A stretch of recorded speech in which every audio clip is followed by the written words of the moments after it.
Domberg. I've had a very interesting life. I'd like to tell you all about it. Paul Evans, friend of David. Thank you guys so much. We appreciate it. We're working on a story right now about not if, but when tsunami happens, what's going to happen to Central Oregon. One of the things we talked about in the ODOT hearing was that there's only 4 passes to get from the coast to Central Oregon. What plan is there in place to make sure that we can keep those roads open, no matter the season, no matter the event, if people need to get to Central Oregon from the coast because of a tsunami coming? Well, let's start with this. When we talk about tsunamis and earthquakes are happening every day. We had an earthquake this morning. We had another earthquake last Friday. We've had multiple earthquakes. What we're concerned about is not these regular small earthquakes, which are warning signs, but a really big earthquake that's going to have consequences not only to the coast, but to all of Oregon. And I think that, that Oregon is certainly not as well prepared as they could be. Here at the coast, we're taking steps now, and I think we're better prepared than most Oregonians. But across the state, I think people are not as prepared as they need to be. I agree. I think that especially in relation to Central Oregon, what you'll see is a large number of refugees and evacuees trying to find safe ground. And if we don't have a prepositioned plan on where people should go or how they get there, we'll have, quite frankly, a secondary crisis.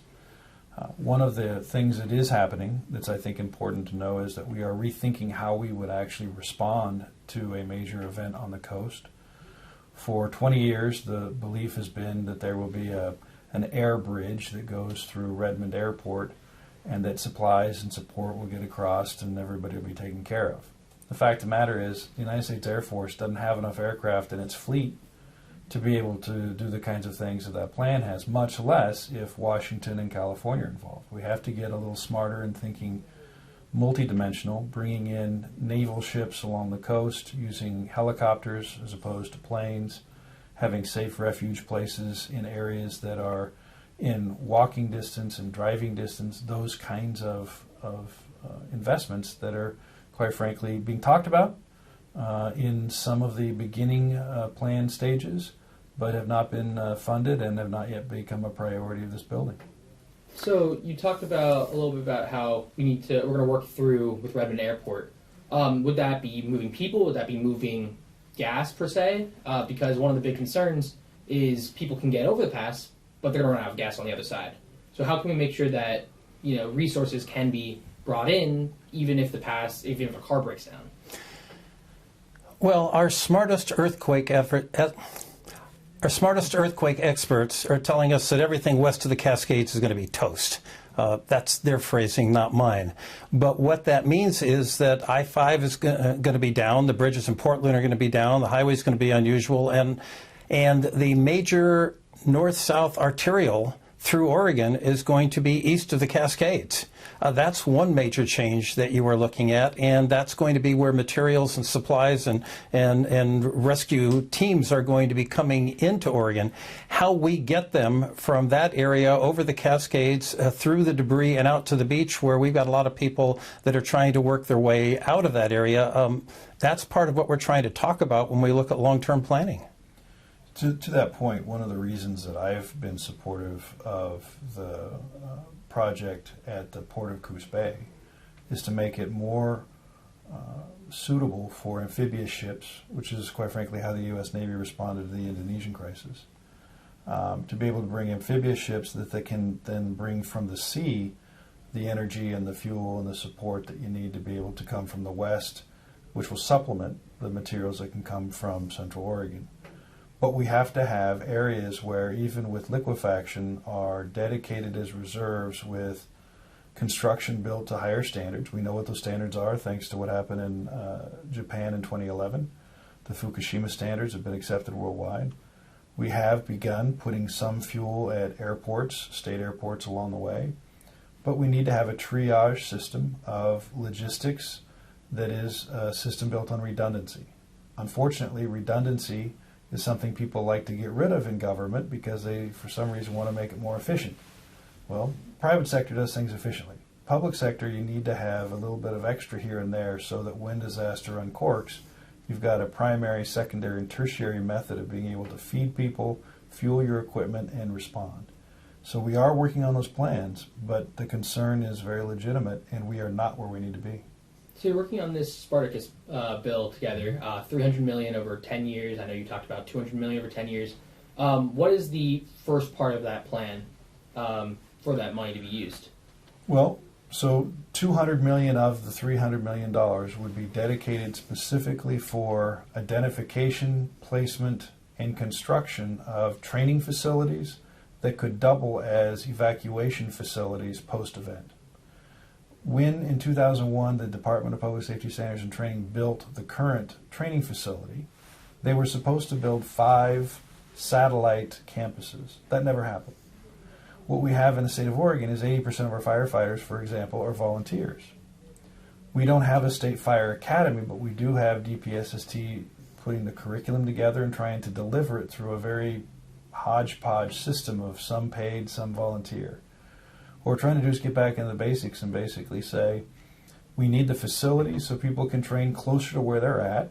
They need to be built to a standard where you can have multi-jurisdictional training environments, so we have more experienced volunteers, part-time and full-time. And at the same place, let's actually plug in where people can go to when we need to be able to place people out of harm's way and do it in a strategic way. That's $200 million in straight facilities construction.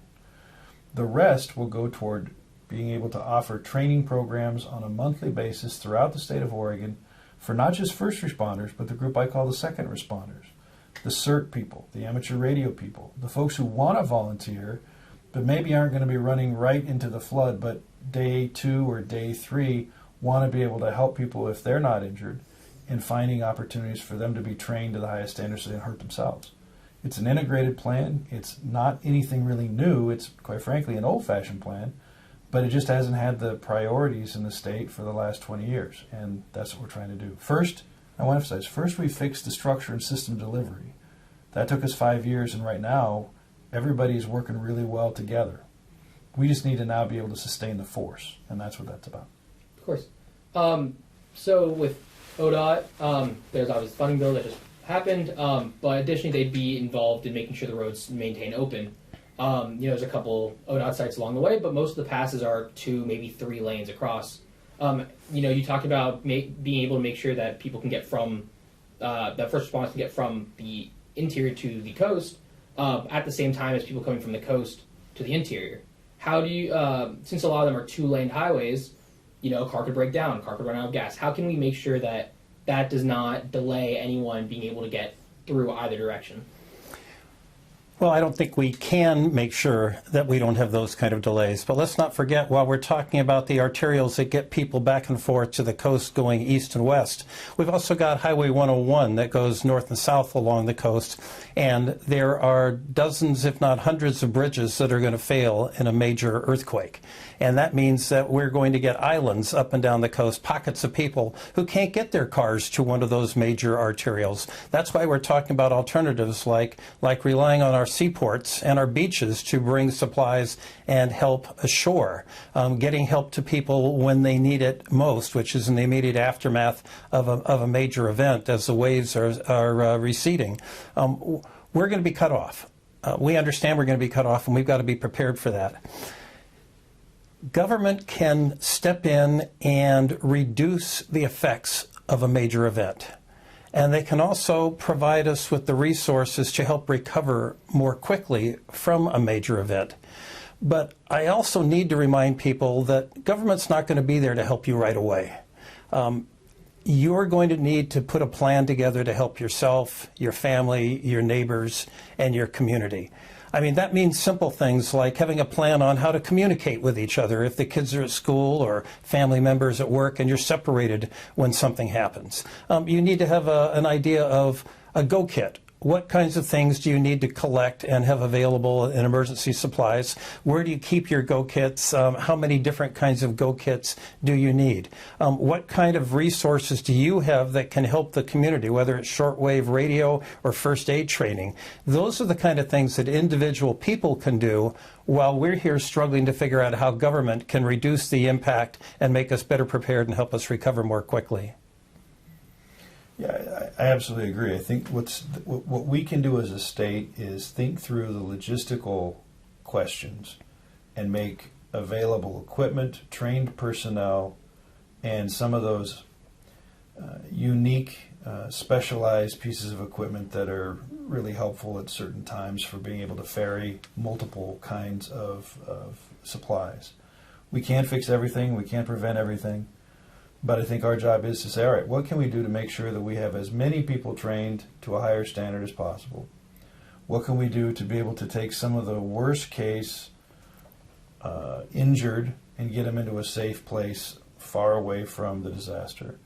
And then what can we do to pre-stage things that we know we're going to need, things that can actually help make the water stay safe? You may be an island, but that doesn't mean we can't at least make sure that your water is drinkable, that there's portable sanitation tools available, that we have microgrids so that for energy, you may be an island for a while till we can get to you, but we have plugins basically ready to go for different types of energy generation.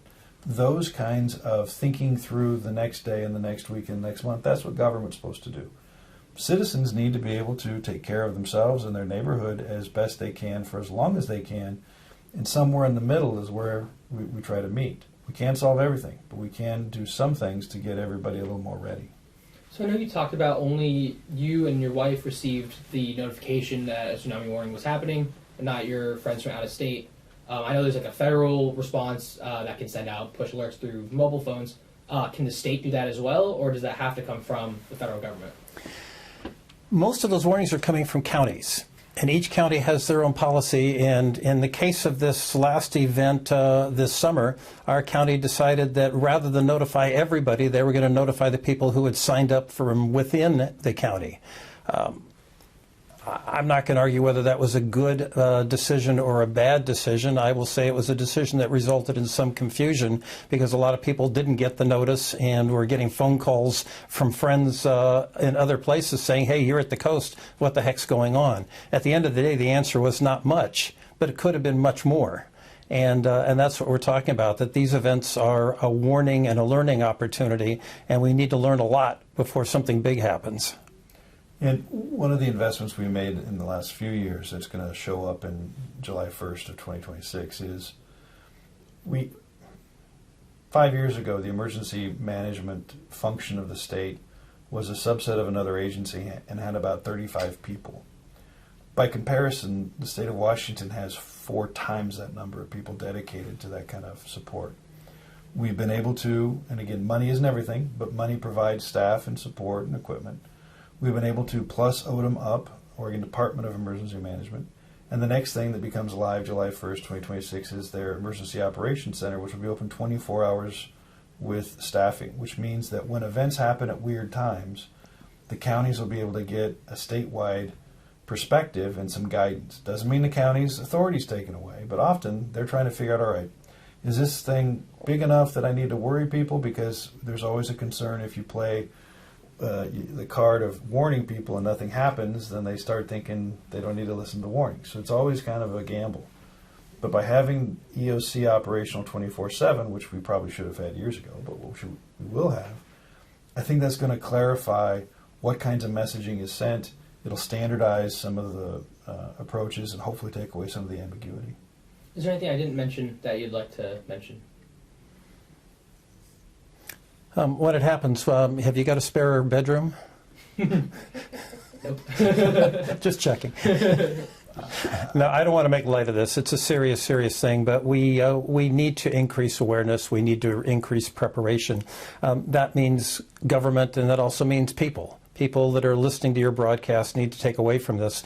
What can they do to be better prepared for whatever Mother Nature may throw at them someday? I just want to thank you for taking an interest in covering the story. This is not the sexiest subject in the building, but I think it's one of the most important. Of course. That works for me.